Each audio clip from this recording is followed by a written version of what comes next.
ከላይናችን በአፍላነት እድሜ በልጅነታችን ፍጥረቱን አይረሳም ጀሊል አስታውሶናል በአብደላህ ሚመክቱም ሰበብ ሆኖልናል عبدالله ابن أم مكتوم عبدالله ابن أم مكتوم السلام عليكم ورحمة الله وبركاته የተከበራችሁና የተወደዳችሁ የሞዳ መዝናኛ ተከታታዮቻችን የሞዳ መዝናኛችን ጀምሯል ዛሬ የሞዳ መዝናኛችን ወጣ ባለ መልኩ ከስቱዲዮአችን ወጣ ብለን ለእናንተ ለተመልካቾቻችን ለለቱ ያሰናዳናቸው መሰናዶች እናደርሳችኋለን ከኛ ጋር በጣም ቆንጆ ቆይታ እንደምታደርጉ ተስፋ እናደርጋለን እንደምታዩት ዛሬ ለየት ባለ መልኩ የሞዳ መዝናኛን ለብቻዬ ሆኜ ወደናንተ ወደ ተመልካቾቻችን እያደረስኩ ነው ባልደረባዬ መሐመድ ሰይድ አቡ ሐኒፋ አጠገቤ የለም ወደ ኡምራ ተጉዟል በዚሁ አላህ ኡምራውን እንዲቀበለው ዱዓ እንድታደርጉለት ለተመልካቾቻችን እጠቁማለሁ ዛሬ ወደ አንድ ቦታ ጎራ ብለናል ይሄ ቦታ ደግሞ ብዙዎቻችሁ በቴሌቪዥን መስኮት በመድረክ የምታስተውሱት ቦታ ነው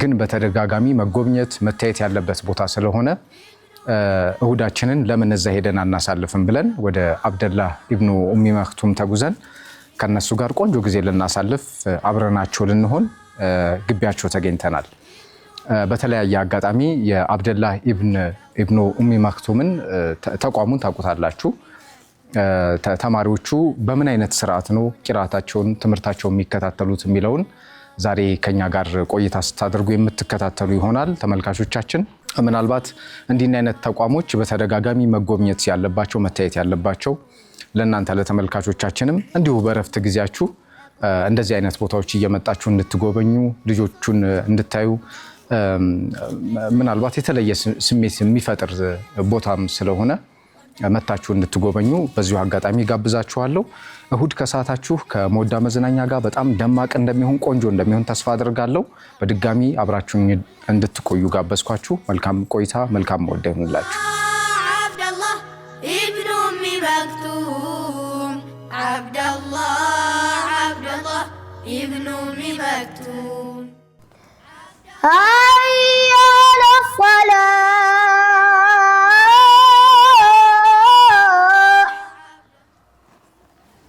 هيا على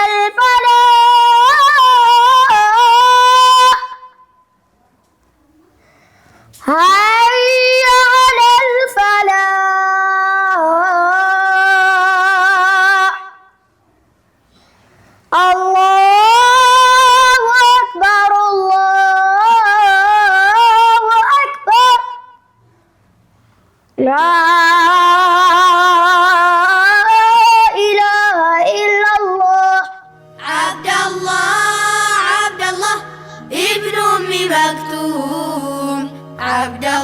عبدالله ابن أم مكتوم دنيا كنجناوان بيتنا في كلايناتشن بأفلانات ادمي بلجناتاتشن فطرتنا يرسام جليل استوصلال عبدالله مكتوم سبب هنولنال عبدالله ابن أم مكتوم عبدالله ابن أم مكتوم عبدالله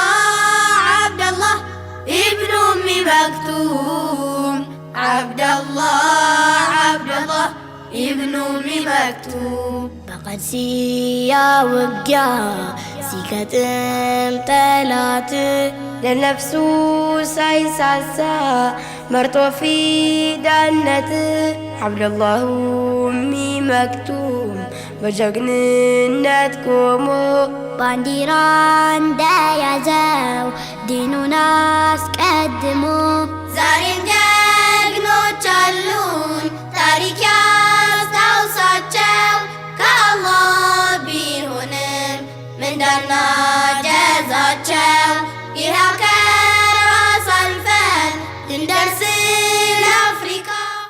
በድጋሚ አሰላሙ አለይኩም ወራህመቱላሂ ወበረካቱ። ክቡራትና ክቡራን በድጋሚ ተገናኝተናል። የሞዳ ዝግጅታችንን እየተከታተላችሁ ነው።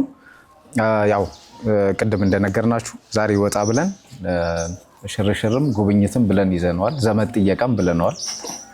እሁድ ከሰዓት እንደዚህ አንዳንዴ ደስ ይላል። በተለይ ደግሞ ዘመዶቻችን የምንጠይቅበት ቤተሰቦቻችን የምንጠይቅበት ጊዜ ነውና የሞዳ ዝግጅታችን ለምን ቤተሰብ ወደሆነ ቦታ አይመጣም ብለን ነው ወደ እናንተ ጋር ጎራ ያልነውና ከረጅም ጊዜ በኋላ ነው የተገናኘ ነው። ከድሬ ደስ ብሎኛል ስላገኘኋችሁ። ግቢያችሁ ደግሞ በጣም ነው የሚያምረው። እናመሰግናለን። አብደላህ ኢብኑ ኡሚ መክቱም ምን ይመስላል መንገዱ የሚለውን እኔ ምናልባት ከተመልካቹ እኩል የምጠይቀው ጥያቄ ይመስለኛል።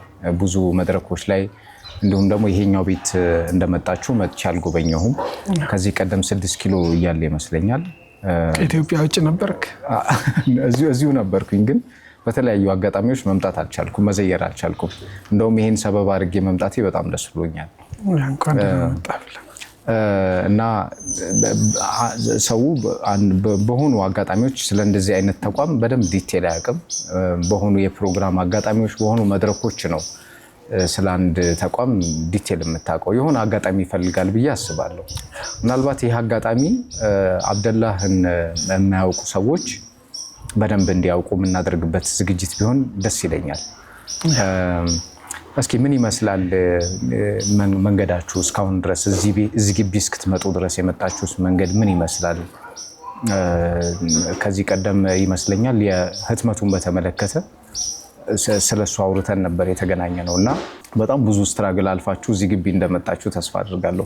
ከተገናኘን በኋላ ጊዜው ምን ይመስላል የሚለውን ንገረኝ እስኪ። ኸይር ቢስሚላህ አልሐምዱሊላህ ሰላቱ ሰላም አላ ረሱሊላህ ሰለላሁ ዐለይሂ ወሰለም። እንግዲህ ውድ ተመልካቾች ሰላም ብለናል። አሰላሙ አለይኩም ወራህመቱላሂ ወበረካቱ። እኛ ያው እኔን ጨምሮ እኔ ትንሽ አያለው፣ ሌሎች ሙሉ ለሙሉ የማያዩ ደግሞ ወንድም እህቶቻችን አሉ። የብሬል ቁርአንን መሰረት በማድረግ የተሰባሰብን አይነ ስውራን ነን። ቁርአን ያሰባሰበው ቲም ሊባል ይችላል። እንዲሁም አይነ ስውርነት እንዲሁም ሌሎችም የጋራ የሆኑ ጉዳዮቻችንን ለመፍታት ለማቅለል በሚል ነው የተሰባሰብነው የዛሬ ከ10 ዓመት በፊት። እንግዲህ የብሬል ቁርአንን በተለያዩ ክፍለ ሀገራት ለማድረስ ሙስሊም አይነ ስውራንን የማሰባሰብ ግንኙነት የመፍጠር ከተለያዩ አይነ ስውራን ጋር የጋራ ለሆኑ ጉዳዮቻችን የጋራ መፍትሄ ለመፈለግ ቁርአንን መሰረት ባደረገ መልኩ የተለያዩ እንቅስቃሴዎችን ስናደርግ ቆይተናል። ከቁርአኑ በተጨማሪ ደግሞ አይነ ስውራን ከአይነ ስውራነታቸው ባሻገር ሌላ ከፍ ያለ አደጋ ደግሞ አለባቸው። ያ ምንድነው? መደበኛ ትምህርትን ለማግኘት ኢስላማዊ ማንነታቸውን የማጣት አደጋ አለባቸውና እሱን ለመቅረፍ ለመፍታት ደግሞ በደንብ ጠንክረን መስራትና በደንብ መንቀሳቀስ ነበረብን። የተለያዩ ውጣ ውረዶችን አልፈን አብደላህ ኢብኑ ኡሚ መክቱም የቁርአን ማህበር በሚል ማህበር ከፍተን ከቁርአኑ ጋር የተገናኘ ትልቅ ጥያቄ ነበረብን። እሱን ከአውሮፓ የተለያዩ ማሽኖችን ወደ ሀገር ውስጥ በማስገባት የብሬል ቁርአን በነፃ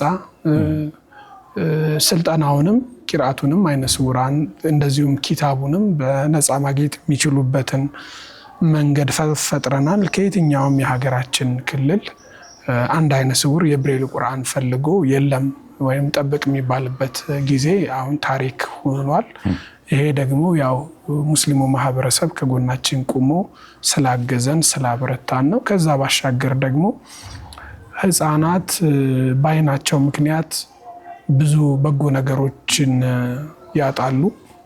አይነ ስውር በመሆናቸው ምክንያት ከሚያጧቸው ነገሮች አንዱ ደግሞ መደበኛ ትምህርት ነው። እሱን ለማግኘት እድል ብሎ ደግሞ በሚያገኙ ሰዓት እሱን ለማግኘት ሲባል የኢስላምን ብርሃን ማጣት ደግሞ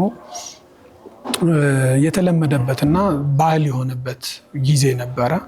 ስለዚህ በአብደላህ ኢብኑ መክቱም ዙሪያ የተሰባሰቡ ቀና ልብ ያላቸው እህት ወንድሞቻችን ይህንን ታሪክ ለማድረግ እዚህ ቦታ ላይ 500 ካሬ ሜትር ላይ ያረፈ በኢትዮጵያ ሙስሊሞች ታሪክ የመጀመሪያ የሆነውን የህፃን አይነ ስውራን አዳሪ ትምህርት ቤት ገንብተን 40 ተማሪዎችን እያስተማርን እንገኛለን። እዚህ ግቢ 20 አሉ። አወሊያ ግቢ ውስጥ ደግሞ 20 አሉ።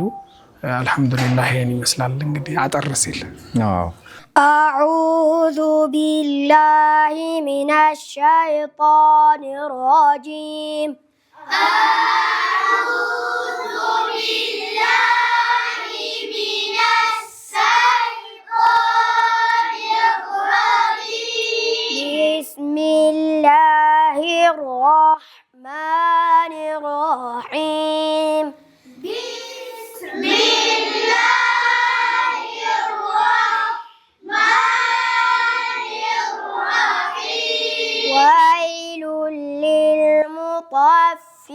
للمطففين ويل للمطففين الذين إذا اكتالوا على الناس يستوفون الذين إذا اكتالوا على الناس يستوفون وإذا كالوهم أو وزنوهم يخسرون وإذا كالوهم أو وزنوهم يخسرون ألا يظن أولئك أنهم مبعوثون ألا يظن أولئك أنهم مبعوثون ليوم عظيم ليوم عظيم የተለያዩ መድረኮች ላይ ተመልካቾችም አይተውታል። ብዙ ዲቴሉን መለስ ብለው መቃኘት ማየት ይችላሉ። ግን ለዛሬ ለእሁዳችን እንዲሆን የተወሰነውን ሀሳብ ቀንጨብ አድርገን እናውራው ብዬ ነው። በጣም አስቸጋሪ ይመስለኛል። በተለይ ለወላጅ ለምሳሌ ልጁን ትምህርት ቤት መላክ ይፈልጋል፣ ልጁን ማስተማር ይፈልጋል። እንደሌላው እንደ መደበኛው ወላጅ ልጁን ሄዶ ትምህርት ቤት ወስዶ ከትምህርት ቤት መልሶ ማምጣት ይፈልጋል። ግን ይሄ አይሆንም። አንዳንዴ ምናልባት ያው በተለይ ያለንበት የሀገራችንም ተጨባጭ ሊሆን ይችላል። የሰለጠነ የትምህርት ስርዓትም የለም። ከዛ አንፃር በተለይ በገጠሪቱ ክፍል ብዙ አስቸጋሪ ነገር ይገጥማል። ምናልባት ተደራራቢ የአካል ጉዳት ያለባቸው ህፃናትን ብታይ እንደ ማህበረሰባችን ባህል እርግማን መጥፎ እድል አድርጎ የማሰብ እንደዚህ አይነት ነገር አለ። እንደዚህ እንደ አብደላህ ኢብኑ ኡሚ መክቱም አይነት ተቋም ደግሞ ይሄ እርግማን እንዳልሆነ ምንም የተለየ ነገር እንደሌለው አይነ ስውራን ከኛው ከማህበረሰባችን ጋር አብረው መኖር እንደሚችሉ ማሳያ ነው እና ልጆቹን ከወላጆቻቸው ስትሰበስቡ ወደዚህ ወደ እናንተ ስታመጧቸው ወይ ደግሞ ሀሳቡን ስትጠነሱስ የነበረውን ነገር ብትነግረኝ ደግሞ ደስ ይለኛል። በምን አይነት ሁኔታ ነው ልጆቹ ተማሪዎቹ ወደ እናንተ ጋር እንዲመጡ ያደረጋቸው? እድሜያቸው በጣም ህፃናት ናቸው። ምናልባት ወደ ሚዲያ ከመጣችሁ በኋላ የተወሰነ ሰዎች አውቀው ወደ እናንተ አድራሻ ደውሎ ምናምን ሊሆን ይችላል። ግን የተለየ ገጠመኝ ካላችሁ ከወላጅ ጋር ልጄን በዚህ መንገድ አስተምሩልኝ ምናምን የሚል ካለ እሱን ታሪክ ብትነግረኝ ደስ ይለኛል። እንግዲህ ወላጅ የሆነ እክል ያለበት እክል የገጠመው ወይም የሆነ የአካል ጉዳት የገጠመው ልጅ በሚኖረው ሰዓት የመደናገጥ፣ የመፍራት፣ የመጨነቅ ምንድነው ማደርገው፣ ወዴት ነው የምወስደው የሚል ነገር አለው ሁሉም። ከሱ ጎን ለጎን ደግሞ ልጁን ደግሞ ከራሱ እንዳይርቅ የመፈለግም ነገር አለ እና በአንድ በኩል በጣም ቀንም ማታም እንቅልፍ ያጡበትን ጉዳይ አብደላ ኢብኑ መክቱም መልስ እንደሰጠ ወላጆች መጥተው ለኛ የሚነግሩብን ጉዳይ አለ። አንዳንዶቹ ከአንድ ቤተሰብ ውስጥ 2፣ 3፣ 4፣ 7፣ 8 አይነ ስውር ያለባቸው ቤቶች አሉ። አሁን በቀደም 2 ልጆቹ አይነ ስውር የሆነበት አባት ለመጎብኘት መጥቶ ነበር። አንደኛው ልጁ እዚህ ይማራል፣ ሌላኛው ልጁ ገና 4 ዓመቱ ነው። ቀጣይም ለዛኛውም ልጅ ያላችሁኝ እናንተ ናችሁ እያለን ነበርና በዚህ ምክንያት እናት የአእምሮ ህመም መታወክ እስኪገጥማት ድረስ ማለት ነው። ከልጆቿ መካከል 2ቱ አይነ ስውራን ናቸውና በተፈጥሮ ነው በተፈጥሮ እና ምንድነው የማደርጋቸው? ቴክኖሎጂ የለም፣ አይነ ስውራን ተምረው ሰልጥነው ትልቅ ደረጃ ይደርሳሉ ወይ የሚል ጥያቄ አለ ማህበረሰቡ ላይ እና በዛ ምክንያት ባለቤቴ የአእምሮ መታወክ እስኪገጥማት ድረስ እና ይህንን ነው ጭንቀት የፈታችሁልኝ የሚል ነገር አሁን በቀደም ከ2 ቀን በፊት አባትየው እያወራኝ ነበርና አብዱላህ ኢብኑ ኡሚ መክቱም የመለሰው አንዱ ነገር ይሄ ነው። በሌላ በኩል ሌሎች ወላጆች አሉ ልጆቻቸውን ከነሱ እንዲርቁባቸው ማይፈልጉ፣ ትምህርት እንዲማሩ ይፈልጋሉ፣ እንዲቀየሩ፣ እንዲያውቁ፣ እንዲለወጡ የመፈለግ ነገር አለ። ግን ደግሞ አርቆ በብዙ አሁን እኛ የምንቀበለው ከመላው የሀገራችን ክፍል ነው። 500-600 ኪሎ ሜትር ላይ ያለ ሰው ቶሎ ቶሎ መጥቶ ልጁን ማየት አይችልም። በዛ ምክንያት ልጆቻቸው በቃ ሳይማሩ እንዲሁ እንዲቀሩ ከነሱ እንዳይርቁ በመፈለግ ምክንያት የሚወስኑ ወላጆች አሉ። እንደዚህ መጥተው ልጆችን ይጎዳል። መጥተው እዚህ ካስገቧቸው በኋላ ኢቨን አንድ ወልዲያ አንድ የተፈናቃይ ካምፕ አለ። እዛ ካምፕ ውስጥ አንድ የ6 ዓመት አይነ ስውር ልጅ አለች። መዘገብናት፣ አባት መጥቶ አስገባት እና መመለስ ግን አልቻለም ችሎ እና የተወሰነ ጊዜ እዚህ እየዋለ እያደረ ምናምን አያት። በቃ ከልጁ መራቅ አልፈለገም፣ ይዟት ተመለሰ። የሚመለስበት ቦታ ካምፕ ነው፣ ድንኳን ነው። እዚህ ያለውን ሴፍቲ አይቷል፣ ግን የአባትነት አንጀቱ አልቻለም። ይዟት ሊመለስ ቻለ ማለት ነው። እና እንዲህ አይነት ገጠመኞች አሉ። ይገርማል። እኔ አሁን ልጆች የሚቀሩበት መንገድ እኛም እዚህ እያወራን ከጀርባ ልጆች እየቀሩ ነው እና የሚቀሩበት መንገድ በጣም ይገርማል። እኔ በተለይ አሁን ሰው ከሚያነበው አሁን ቴክኖሎጂ በፈጠነበት ዘመን ስክሮል በሚደረግበት ዘመን በጆሮ እውቀት ማግኘት በጣም አሪፍ ነገር ነው። ምክንያቱም እንደው የተፈጥሮ ነገር ሆኖ እንጂ በጆሮ እውቀት ማግኘት፣ በማዳመጥ በድምፅ እውቀት ማግኘት በጣም አሪፍ ነገር ነው። ቶሎ የሚሸመድዱትም ለዛ ይመስለኛል። ግን በጣም የተለየ ኢንተለጀንስ ያለው ተማሪ ደግሞ አይጠፋም። የተለየ በጣም በፍጥነት የመያዝ አቅም አሁን ለምሳሌ በነዘር እየቀሩ በ3 ወር የሸመደዱ በ6 ወር የሸመደዱ ተማሪዎች በ8 ወር በ2 ወር የሸመደዱ ተማሪዎች አይጠፉም ሂፍዝ ላይ። ግን እናንተ ጋር በጣም ለየት ያለ ባህሪ ያለው ልጅ የለም? ለምሳሌ በተፈጥሮ አይኑን አጥቶ በጣም የተለየ ባህሪ ያለው ደግሞ አለ። ሲሸመድድ ፈጣን፣ ከተማሪዎቹ በጣም ለየት ያለ ሁኔታ ያለው የሆነ ተማሪ ይኖራል ብዬ አስባለሁ። ንገረኝ እስኪ። እኛ ጋር ያሉ ተማሪዎች 3 አይነት ባህሪ ያላቸው፣ አብዛኞቹ የተሻለና ቶፕ የሚባል ነው። እዛ ሚዲየም ሌቭል ላይ ያሉ አሉ። 1-2-3 ደግሞ እንደዚሁ ዝቅ ያለ ሌቭል ላይ ያሉ። እነዚህ ልጆች የመጡበትም ሁኔታ በብዙ መልኩ ፊዚካሊም አእምሯዊም በተለያየ መልኩ ከአይነ ስውርነት ጋር አብዛኛው ቤተሰብ ስለ አይነ ስውርነት ግንዛቤ አይኖረውም እና አእምሯቸው በዛ ልክ በጣም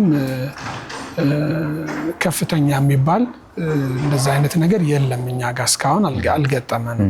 ግን አብዛኞቹ አይነ ስውር እንደመሆናቸው መጠን ህፃናት እንደመሆናቸው መጠን ያላቸው የእውቀት መሰብሰቢያ ሚንስ ደግሞ ጆሮአቸው ነው። ጆሮአቸውን በመጠቀም በደንብ አብዛኞቹ በጆሮአቸው ነው የሚያፍዙት። አብዛኞቹ ሊባል በሚችል መልኩ ከፕላን ቀድመው ነው የሚጨርሱት። ትምህርት ቤቱ ካለው ፕላን እየቀደሙ ነው የሚሄዱት። ያ ለኛ ስራችንን በተወሰነ መልኩ አቅልሎልናል ማለት ይቻላል። ለይተን ግን አንድ ልጅ አለ ብለን የምናነሳው የለን። ያው ተመሳሳይ ሌቭል ላይ ነው ያሉት ሁሉም። ኦኬ። እንደኛ እንደዚህ ጎራ ብለው በአካል የሚጠይቁ መጠየቅ የሚፈልጉ በምን አይነት መንገድ ነው እናንተን ማገዝ መጠየቅ የሚችሉት? ከልጆቹ ጋር ጊዜ ማሳለፍ የሚፈልግ ሰው ካለ በምን አይነት መንገድ ነው መጥቶ መጠየቅ የሚችለውም በዛው ነገር? አብደላ ኢብኑ መክቱም ያው በርካታ ስራዎችን ነው የሚሰራው። ከሚሰራው ስራዎች ደግሞ ዋናው እዚህ ግቢ ውስጥ ለህፃን አይነ ስውራን መደበኛ ትምህርት እንዲሁም የዲን ትምህርት ይሰጣል። እነዚህ ልጆች ከመላው ኢትዮጵያ የተሰባሰቡ ከቤተሰቦቻቸው የራቁ አንዳንዶቹ ደግሞ ቤተሰብ የሌላቸውም አሉ። የቲም የሆኑ ከጎዳና የተነሱ አይነ ስውር የሆኑ ህፃን የሆኑ እንደመሆናቸው መጠን እነዚህ ህፃናት ደጋፊም ወላጅም ቤተሰብም ሊሆናቸው የሚገባው ሙስሊሙ ማህበረሰብ ነው ብለን እናምናለን። ስለዚህ እነዚህንም ከነዚህ ቤተሰብ ያላቸውንም በብዙ ኪሎ ሜትሮች ርቀት የመጡ እንደመሆናቸው መጠን ቤተሰብ በየጊዜው በየሰዓቱ በየቀኑ መጡ አይዘይራቸው። ስለዚህ በአዲስ አበባ በቡራዩና አካባቢዋ የሚገኘው ሙስሊሙ ማህበረሰብ መጦ እንዲዘይራቸው እንዲጎበኘን ቤተሰባዊነት ፍቅር እንዲለግሳቸው መልእክት ለማስተላለፍ እንወዳለን። ድጋፍን በተመለከተ ለልጆቹ የሚሆን የአስቤዛ ድጋፍ ማድረግ ይቻላል። የአብደላህ ኢብኑ ኡሚ መክቱም የቁርአን ማህበር አጋር አባል በመሆን በወርሃዊ መዋጮ ማገዝ ይቻላል። ተማሪ ስፖንሰር ማድረግ ይቻላል። የተማሪውን ወጪ በመሸፈን አሁን ለአንድ ልጅ በወር የምናወጣው ወደ 12300 ብር አካባቢ ነው። ሙሉ ወጪውን መመገቢያ፣ ምግባቸው እዚህ ነው፣ ምኝታቸው እዚህ ነው፣ ጽዳታቸው እዚሁ ነው፣ ሕክምናቸው እዚሁ ነው፣ ልብሳቸው እዚህ ነው፣ ሙሉ የትምህርት ወጫቸውም እዚሁ ነው እና አንድ አይነ ስውርን ማስተማር ምናልባት 10 ማየት የሚችልን ልጅ ከማስተማር እኩል ሊሆን የሚችልበት እድል አለ። ለምን አካል ጉዳተኛ አይነ ስውር ስትሆን ተያያዥ ወጪዎች አብረው አይንህን ሊተኩ የሚችሉ የትምህርት መርጃ መሳሪያዎችና የተለያዩ ድጋፎች ያስፈልጉሃል። ከዛ አንጻር እስከ 12300 ብር አካባቢ ለአንድ ተማሪ እናወጣለን። አቅሙ ያላቸው ሰዎች አንድ ተማሪ 2 ተማሪ ስፖንሰር ቢያደርጉልን እኛ ገንዘብ ላይ ሳይሆን ስራችን ላይ ትኩረት እንድናደርግ ያግዘናል። ገንዘብ ለመፈለግ የምናጠፋውን አቅምም ይቆጥብልናል ብለን እናምናለን እና ከዚህም ጎን ለጎን ደግሞ በመላው ኢትዮጵያ የብሬል ቁርአን ስልጠና እንሰጣለን። ቁርአን እናትማለን። የተለያዩ መሰረታዊ የዲን እውቀት የሚያስጨብጡ የብሬል የህትመት ውጤቶችን በመላው ሀገሪቱ እናሰራጫለን። እዛም ላይ የማህበረሰቡን ድጋፍ እንሻለን። እንዲሁም የአይነ ስውራን ማህበራዊ፣ ኢኮኖሚያዊ፣ መንፈሳዊ ተግዳሮቶቻቸውን ለመፍታት የምንሰራቸው ፕሮጀክቶች አሉንና በዛም ሁሉ በዘካቸውም በሰደቃቸውም በዶኔሽናቸውም እኛ እንዲያስታውሱና ከኛ ጎን እንዲቆሙ መልእክት ለማስተላለፍ እንወዳለን። እዚህ ግቢ ደግሞ በተለየ መልኩ ልጆቻቸውን ቤተሰቦቻቸውን ይዘው ቢመጡ ተደስተው አላህ የሰጣቸውን የአይን ብርሃን ዋጋ በደንብ የሚያስተነትኑበትና የሚያውቁበት አላህን ለማመስገን ትክክለኛው ቦታ እዚህ ግቢ ውስጥ መገኘት ነው ብለን እናምናለንና መጣችሁ አላህ የዋለላችሁን ነገር እንድታውቁ አላህንም እንድታመሰግኑ ያግዛችኋል እዚህ ቤት መገኘትና ያው ቤታችን ደግሞ ኢንሻአላህ ከሰኞ እስከ እሁድ ክፍት ነው ኢንሻአላህ ለሚጎበኙ ሰዎች። ይሄው እኛም አይተናል። በተለይ ደግሞ እኛም ይሄ እንደ ምሳሌ ይሁን ብለን ነው። ተመልካቾቻችን ደግሞ በተለያየ አጋጣሚ አብደላህ ኢብኑ ኡሚ መክቱም መታችሁ ጉብኝት እንድታደርጉ በዚሁ አጋጣሚ ጥቆማ እናደርጋለን። እሁድ ከሰዓት ዝያራ ዘመድ በመጠየቅ ቤተሰብ በመጠየቅ እንዲሁም ቤት ውስጥ ሆናችሁ የራሳችሁ የቤተሰብ ጊዜ በማሳለፍ ነው ጊዜያችሁን የምትገፉት። እንደዚህ አይነት ቦታ መምጣት ደግሞ ለነፍስ በጣም የተለየ ሀሴት ይሰጣል እና መታችሁ ወንድሜ ከድር እንዳለው የአይናችሁን ትርጉም የአይናችሁን ኔማ ጸጋ እንድታስተነትኑ እንጋብዛችኋለን።